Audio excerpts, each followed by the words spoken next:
When most people try and get a new job, they search for a listing, then they apply, and then they wait. Search, apply, wait, over and over again. This is all wrong. I've hired over 100 people in my career, and today I'm going to explain exactly how to get a new job in just 3 weeks. Hunting for a new job can feel daunting, and believe me, I've been there. But I promise you that there is a right way and a wrong way to go about finding a new job. The method I'm going to outline doesn't just apply to finding a job.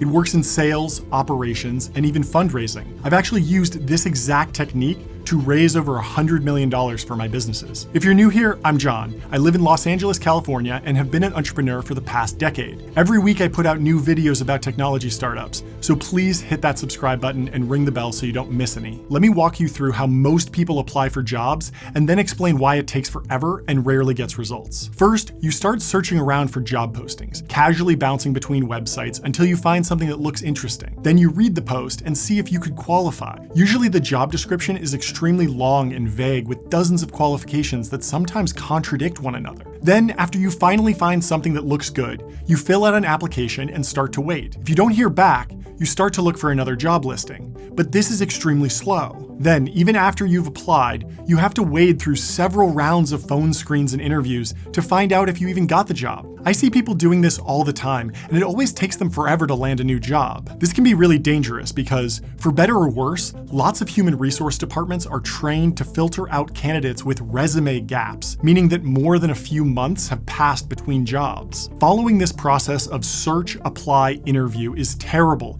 and can lead to a downward spiral where it actually gets harder the longer you work at it. But there's a much better way. Essentially, instead of doing one step after the other, you want to do everything in parallel. That means instead of just searching for a single job posting, you need to collect hundreds of postings before you fill out a single application. Getting a job is just like selling a product. It's impossible to have a 100% conversion rate, so you need to acknowledge that up front. Apple has one of the best brands in the world, and some really great marketing to push their products. But not every Apple advertisement is going to lead to a customer purchase, so they spread their bets out and market their products broadly. Let's break the entire job hunting process down into 3 key steps, which could be done 1 week at a time. First up is what I call research and development, and this is what happens before you apply to a single job posting. This whole process is about being as efficient as possible, so it's important to do all of your research in parallel. Your goal here is to build a massive list of prospects that you can reach out to in step 2. So organization is key. Instead of searching for job postings in this stage, you need to search for companies, and more specifically, individual people who have the authority to hire you. Start by listing out every company that operates in whatever industry you were just working in. Then expand out based on your specific skill set. So if you've been working in marketing at an electronics company, start by finding as many electronics companies as possible, then broadening out to any company with a growing marketing department. Don't try and filter too much at this stage. Instead, just focus on gathering as much information as possible and compiling everything in a spreadsheet. If you're used to using a tool like Notion or Airtable, you can definitely use those, but Google Sheets is fine too. Just make sure to note the name of the company and how big they are. Working for a small company can be dramatically different than working for a large corporation, so it's worthwhile to keep size in mind. You can usually find out how many employees a particular company has by searching LinkedIn or just Google. Applying for jobs is really a sales process, and not every lead is going to convert into a job offer, so you want to maximize your top of funnel leads by collecting as many potential opportunities as possible. It's not crazy to compile a list of over 100 potential companies before you start applying. If you spend 5 minutes researching each company, you should be able to compile a list of 100 companies in just one day. Once you have all these companies in your spreadsheet, start developing your leads. This is where you start to find job listings and contact information for managers who hire people with your skills. You should be adding information to each row in your spreadsheet, so you wind up with names and contact information for every target company. This is also a good time to start developing your personal elevator pitch. As you research these companies and start seeing patterns in what they're hiring for, try to imagine how you would fit into the organization. There's often a big mismatch between the title of the job and the description below. At Google, a software engineer might be expected to have a computer science degree and really understand algorithms, whereas a small company outside the tech industry might still be hiring a software engineer, but really just needs someone who can build a simple website. You want to figure out what skills you have and what skills are immediately adjacent to your experience. If you feel like you're lacking a specific skill, now is a great time to go and learn more. If you've been programming for a few years, but don't really have any experience with design, take time before your job search fully gets going to try and get up to speed with the basics of that discipline. You can't become an expert in just 1 week, but it never hurts to be more well-rounded. Then comes step 2, parallel outreach. This is really the heart of this entire process.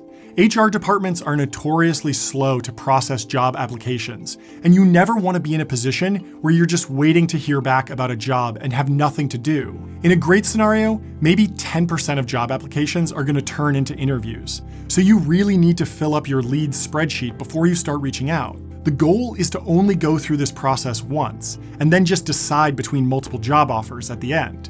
But you can obviously repeat the cycle if need be.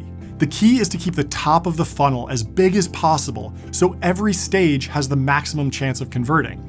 Applying to multiple jobs can be really daunting, and it's not uncommon to think that you should just focus all of your energy on a single posting and spend an entire week preparing for that. But that's a huge mistake. The first stage of any hiring process is basically just a filter. You might be the perfect candidate for a position and spend weeks preparing an amazing application, only to find out that they just hired someone a week ago and forgot to close out the job listing. So you need to standardize your process for applying. You don't want to spam people, but a little bit of process optimization can go a long way here. After all, if you're serious about applying to 100 jobs in one go, you can't spend much time on each one. So you need to create a workflow for efficiency. You can use a tool like MailMerge to automatically fill out personalized emails, but sometimes this can backfire. Even if you add personal details like the name of the person you're emailing, it can still feel like a marketing email, where there were clearly just a few holes that got filled in automatically. Instead, you should have a few lines of boilerplate about yourself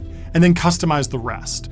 In your spreadsheet, you should have the name of the company and the name of the person you're reaching out to, which is a good starting point. If you have time, be sure to add in a few details about the position and why you want to work for the company. This is a great place to show that you did some research and mention a recent announcement by the company that you couldn't have possibly just auto-filled. The key here is to stick to a schedule. If your target is to apply to 100 companies in a single week, you shouldn't spend more than 25 minutes per company. That should be plenty of time if you're well organized and have all of your supporting materials, like a resume and links to relevant work experience, all together already in one place. As you're applying, really try and figure out what steps you have to repeat over and over again so you can automate them. Tools like Auto Hotkey and Text Expander can create macros to keep you from typing the same sentence over and over again. Regardless of whether you use Mac or PC, there are great options to speed up your process, and I'll leave some links to helpful resources right below the like button. Step 3 is what I call targeted interviewing.